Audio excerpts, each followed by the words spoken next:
Hi, I'm Judy Griffin with Aroma Health Texas. Today we're going to look at some specific things that lemongrass essential oil do.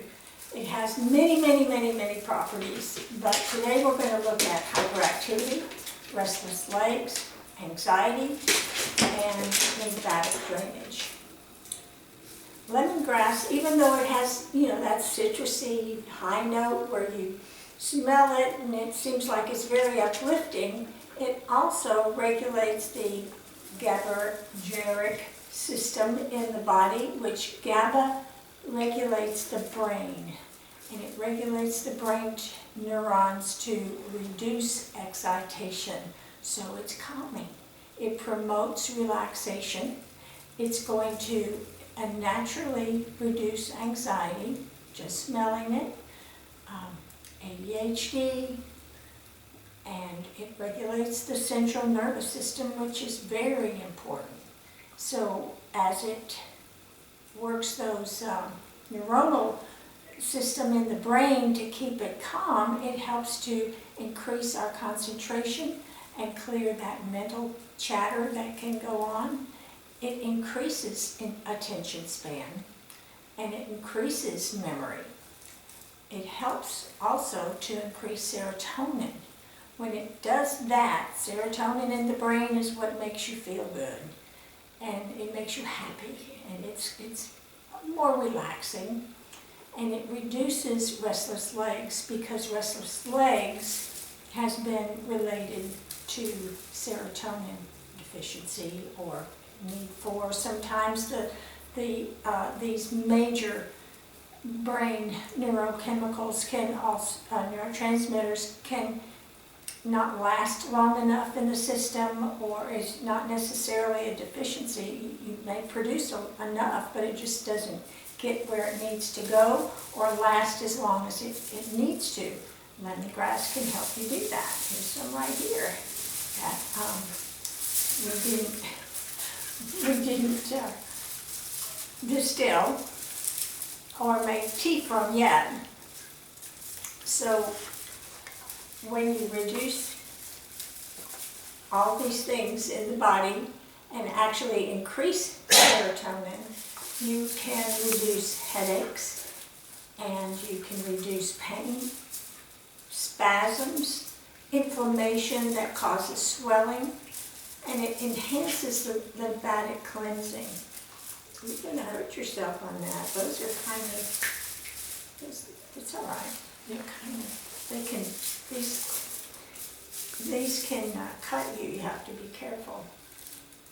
Anyway, as it enhances lymphatic cleansing, that's why lemongrass has been related to reducing cancers indirectly in the body, because cancers tend to happen or affect or move to lymphatic areas, and your whole guts are lymph organs. You have lymph organs all over your body, and lemongrass is very good for reducing inflammation and lymphatic buildup. The lymph system has no circulation like your blood, so without movement, without something like lemongrass to help cleanse it and keep things circulating, it's going to get stagnant and you have a better chance of having cancer in those areas. Now, we do not use lemongrass during chemotherapy. I worked for 45 years in and out of hospitals. The last one was Baylor in Dallas, and we worked directly with my blends with cancer patients. We started with stem cell and bone marrow transplant patients. That was interesting. And of course, the one thing you cannot give them, if they're being treated with chemotherapy, you do not want to give them lemongrass. It can interfere. After they finish their treatments and the doctor okays it, it's fine, and it can help them in many ways. There are rare allergic reactions, but mostly what you might see is a rash, and those people should not use it. We always have precautions for breastfeeding or pregnant mothers. We're not going to ever do studies to prove that things are bad or good for it, because we're not going to take a chance of hurting a baby or a mother in studies. So we just stay away from it. If somebody has serious heart, liver, or kidney disease, I wouldn't use lemongrass. There's other essential oils you can use that might be okay for them. You always want to dilute lemongrass, because it can, lemongrass essential oil, remember these essential oils are alcohols and terpenes. They're very strong chemicals. They have an oily feel, and that's why they're called essential oils and not essential alcohols. But they can, lemongrass especially, I've seen it, put just some drops of it, it'll just make a hole in a table, and in plastic it just dissolves it.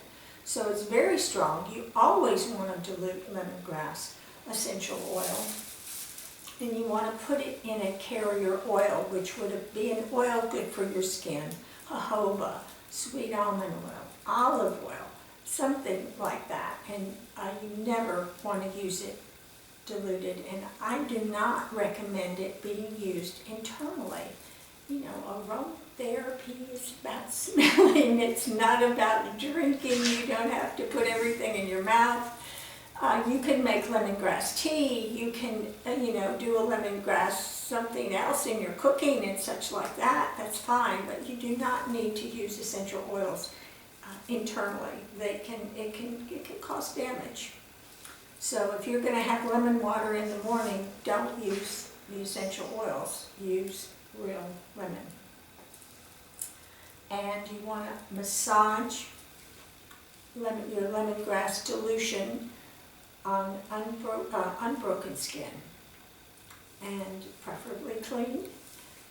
But you want to dilute anywhere from 2 to 10 drops in a carrier oil, and use you would use for an ounce bottle.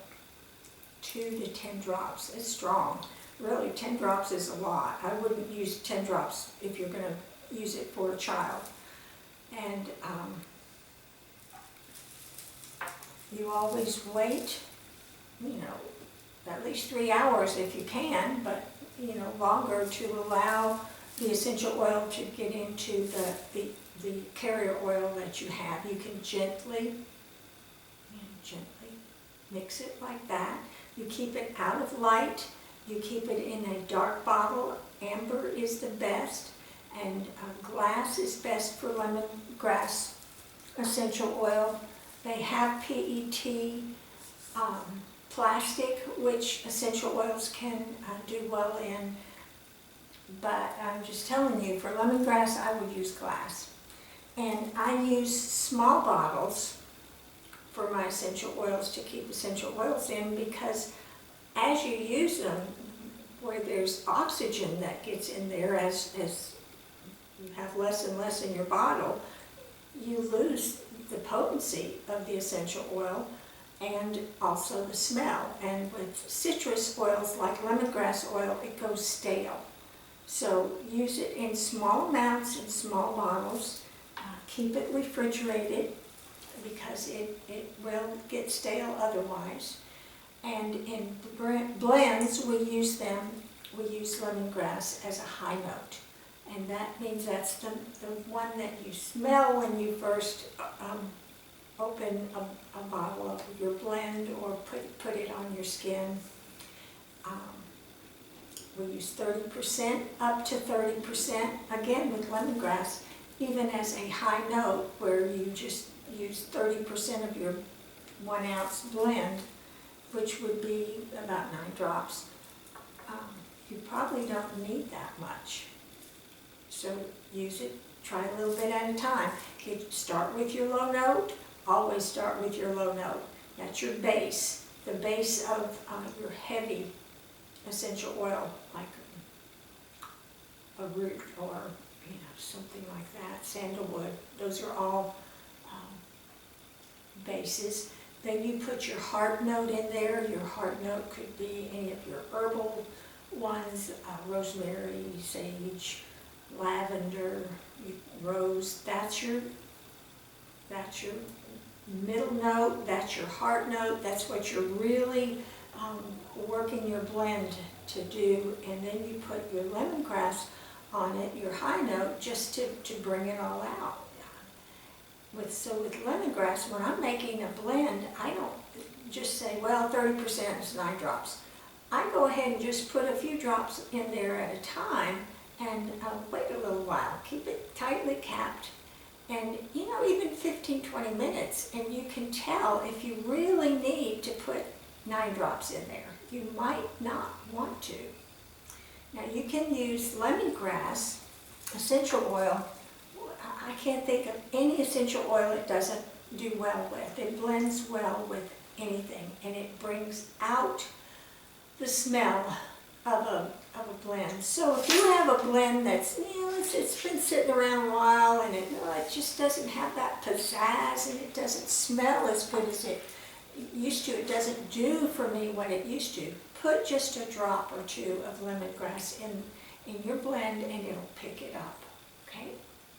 So if you have any questions, there's more about lemongrass and distilling and aromatherapy in Mother Nature's Herbal book, and in the ebook Antique Rose Collection. It's not just about roses, it's about aromatherapy, and it has many blends and whole sections that have other types of blends that you can use that don't necessarily even have rose in them. I hope you like us and share us, and if you look into the description of the YouTube video, you'll see that we list products and have links to our website of all that you can find that we have for you, like we make an attention span blend for ADHD people and children over 2. And please share, and I'll answer any questions that you have on our email, aromahealthtexas.com. Bye-bye.